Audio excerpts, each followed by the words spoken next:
अब हम तोहका नहीं छोड़ब, तोहही के दुल्हनिया बना के लेके जा। अरे छोड़ छोड़ छोड़ दे।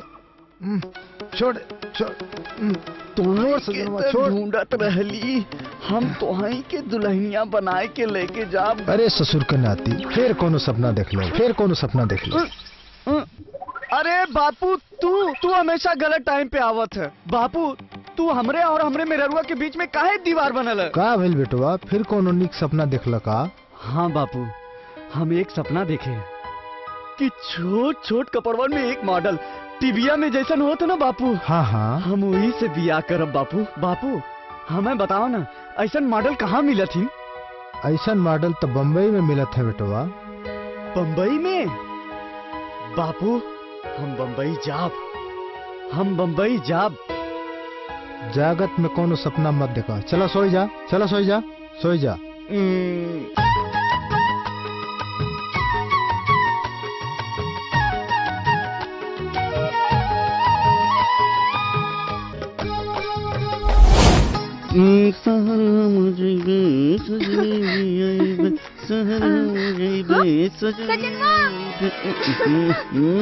बिलरिया रास्ता काटे से लगा था।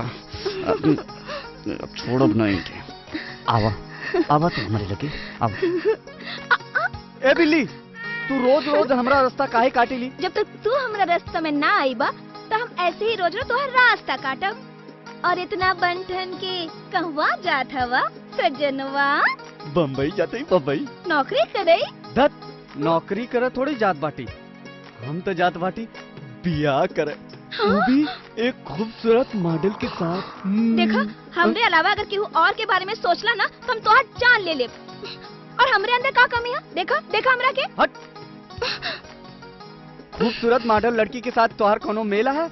नहीं है। काहे? उनके अंदर का बा ऐसन जो हमरे अंदर में ना बा? तू तो बबूल का पेड़ हो और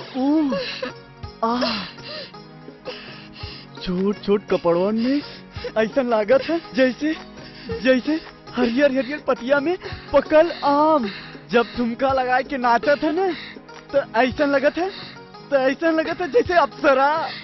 चमेलियों कम नहीं के, जब एक बार ठुमका मार देव ना तो पूरा यूपी हिल जाई। और हम जेकरे साथ बिया करे जाते है ना, वो जब ठुमका लगा देता ना पूरा हिंदुस्तान हिल जाता। समझू? है हमारा रास्ता छोड़, हट। बिल्ली कहीं की। बड़ा आया रास्ता छुड़ाए वाला।